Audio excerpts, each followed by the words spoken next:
We were somewhere around the edge of Cap Rock when the caffeine began to take hold. I remember saying something like, they had polydacty, 6 fingers and 6 toes. And then suddenly manic thoughts slopped into words as the roof rack roared increasingly louder. Which way do I go, yells Camerabagz. To Chaco Canyon, we wander. My mind was filled with questions not a single soul could answer. My thermos was filled with instant espresso that could dissolve an engine block. To find the answers to mysteries, we must decode the rock. Just shut up and let me out of the car. I can't let you out here in the San Juan Basin. I saw these mysterious ancient kivas out here when I was a kid. Now you will too. No internet? Oh, the camera works, right? Nah. Well, you're gonna need it to Urbex. Unless you want to go with a guide. Nah, I'm good. Did you see it? This right here. This pattern on the ancient pottery. I know what it means. I've seen it before. I'll explain later. It's a side mission. We have many mysteries to solve at the most mysterious ancient site of the Southwest. It's out in the middle of nowhere, New Mexico, so that's why most people don't go. Speaking of nowhere and surprises, I also have some big surprises at the end, so don't pocket a single rock. At this site, it's protected. Grab some chocolate to snack on and welcome to Chaco Canyon, the NaturealBlonde Urbex experience.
So the Chacoans like their chocolate. Chemical analysis of cylinder jars found in room 28 of the Pueblo Bonito revealed traces of theobromine, proving that the Chacoans were drinking frothy chocolate beverages imported from Mesoamerica, despite being over 1,000 miles from the tropical jungles of Mexico. Chaco was also a hub for scarlet macaws. DNA evidence shows these birds were being bred and kept in the canyon as early as 900 CE, likely for their ritualistically significant feathers. If they could breed with I'll have to tell you later. construction of the great houses required over 200,000 timber beams, mostly ponderosa pine and spruce. Remarkably, these trees didn't grow in the canyon. They were carried in by hand from the Chusca and San Mateo Mountains over 50 miles away. And they dated the wood, matching the tree rings to the exact year. So we know that Chaco Canyon is this old. But here I find myself with one question. See this wood? See the cement surrounding it and holding the tree stump in? Why does it look different and younger than the cement surrounding it? Am I suggesting they exchanged the wood throughout time? Possibly. And the dated wood is from a renovation? See and decide for yourself. I may have started another mystery.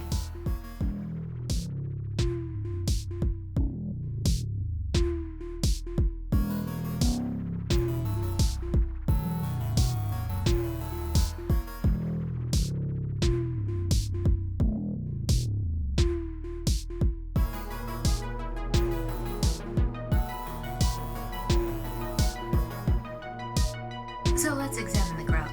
There are tiny bits of colored minerals. Red, orange, yellow jasper flakes, gray cherts, and green aventurine. And is that turquoise? What surprising tiny details.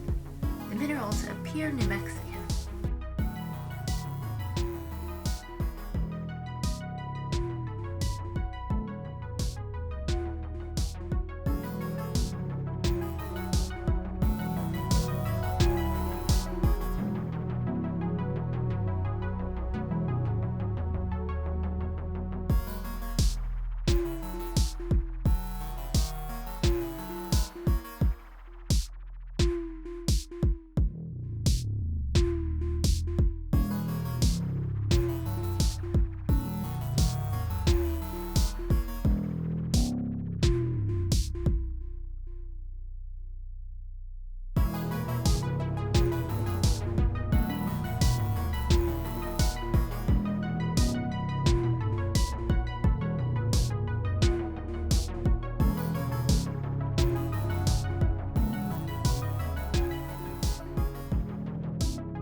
This, my friends, is where we stumble upon yet another widely debated mystery of the Chaco Canyon.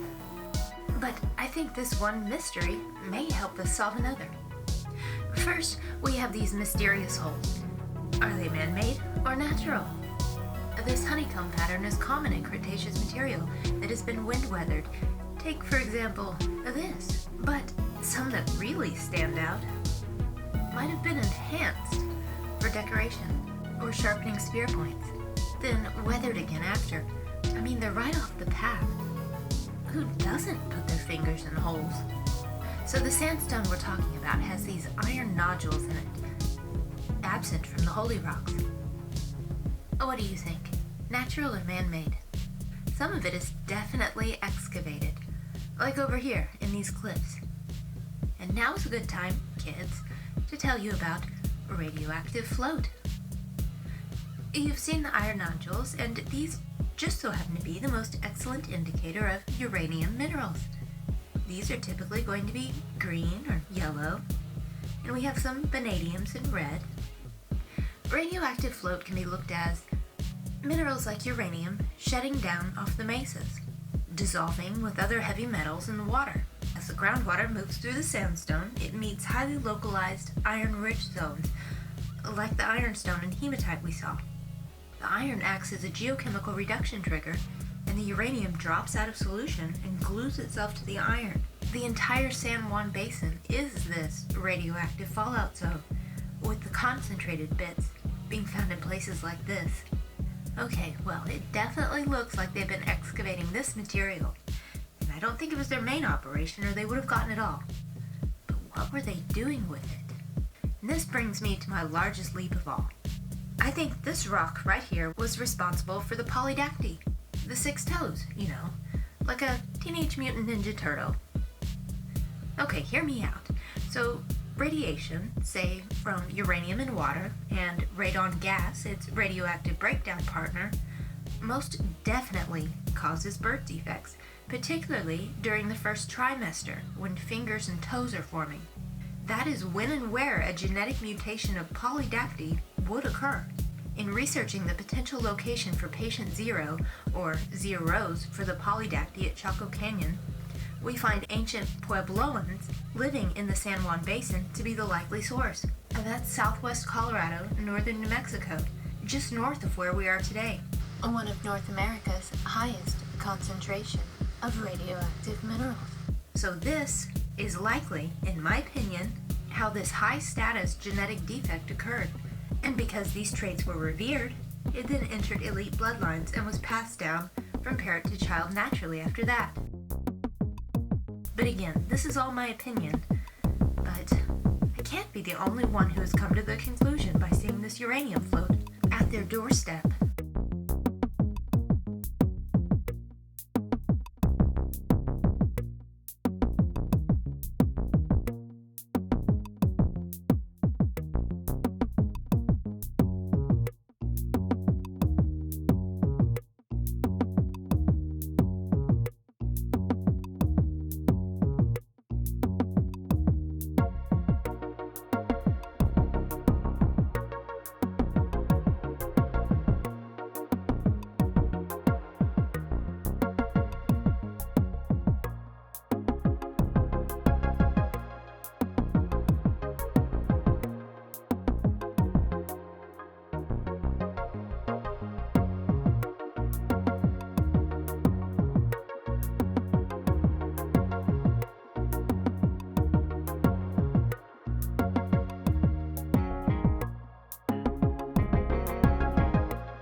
So this is the biggest city they reconstructed, Pueblo Bonito. Guys, stick together. We don't want to miss anything and we don't want to lose each other. Okay?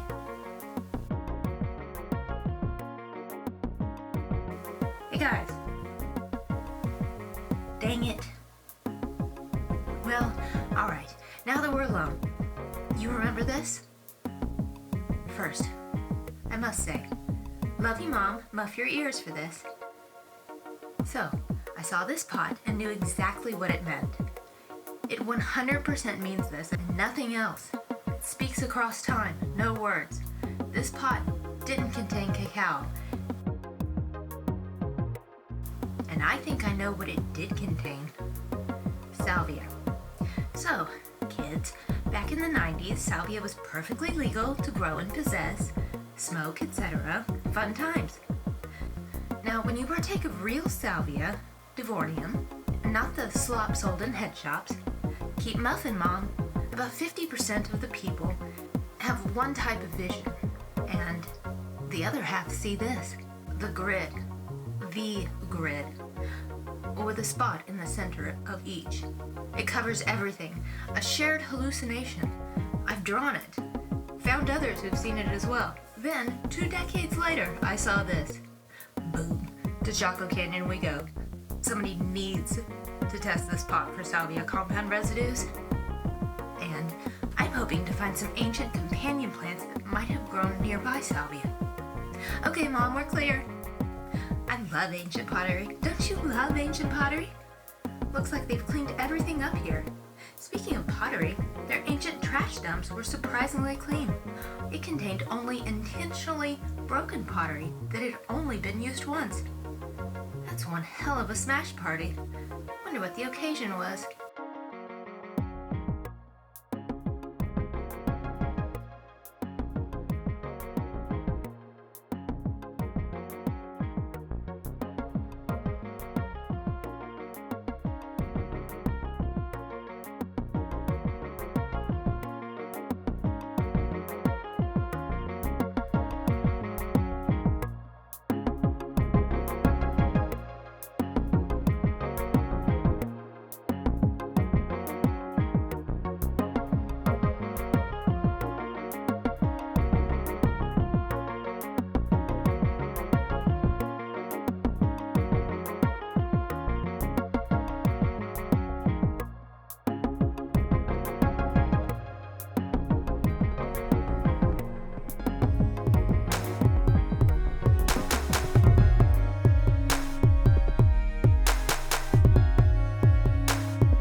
The Great North Road stretches 30 miles towards the Cuts Canyon Badlands.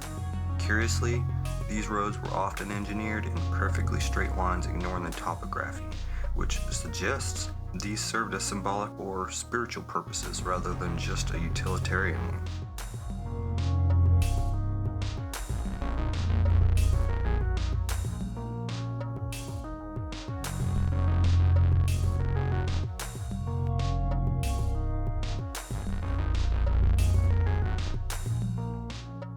The Fajada Butte handprints near the Sundagger site, high up on the restricted Fajada Butte, are ancient petroglyphs of handprints. The placement is so treacherous that it had led the researchers to debate whether they were markers of a sacred rite of passage, bounty markers for elite astronomers, or symbolic signatures left by the architects of the solar calendars.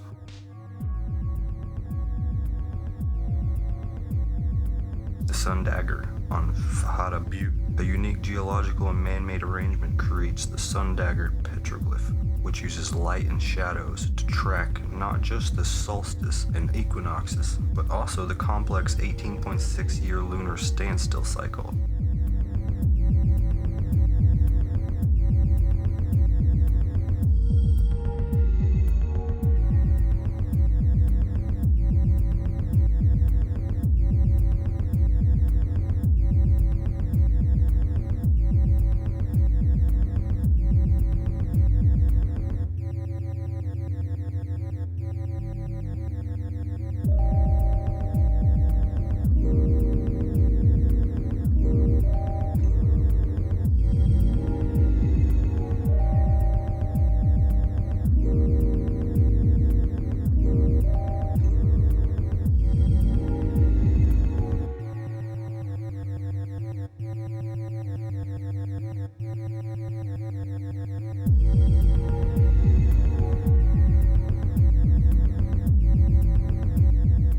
Acoustic engineering. Many of the great kivas were designed with sophisticated acoustic properties. Some scholars believe the placement of floor drums and the shape of the chambers were intentional, allowing low-frequency sounds to resonate through the masonry to create an immersive ritual environment.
look at the architecture across the different great houses built decades apart, the geometry is eerily precise. Statistical analysis of the rooms has led to an ongoing debate that Chacoan architects utilize a standard unit of measurement, roughly equivalent to 30 centimeters or a foot, to maintain perfect geometric proportions across the entire valley without written blueprints.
Mesa-top shrines or communication beacons on the top high ridges surrounding the canyons sit isolated, circular stone structures called paraduras, because many of them have perfect lines of sight to one another and to distant mountain peaks. A majority theory is that they served as a regional line of sight communication networking using fires or reflected mirrors, possibly biker or polished selenite, to flash signals across the entire San Juan Basin.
The sudden orderly seal up the Mesa Verde exit around 1150 to 1200 CE. Chaco wasn't just abandoned due to drought, it was deliberately and systematically decommissioned. Rooms were cleanly swept, valuable items were organized or taken, and a massive wooden entryways were intentionally buried or sealed shut with meticulous masonry. It wasn't a panic flight, but a planned ritualistic closing of the canyon.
We survived the ancient masonry without pocketing the scenery, but the highway is calling, and the trunk is empty.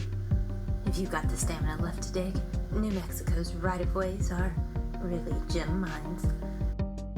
Here are the top 10 legal roadside mineral heists you can make on that long ride back from Chaco Canyon.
Bye.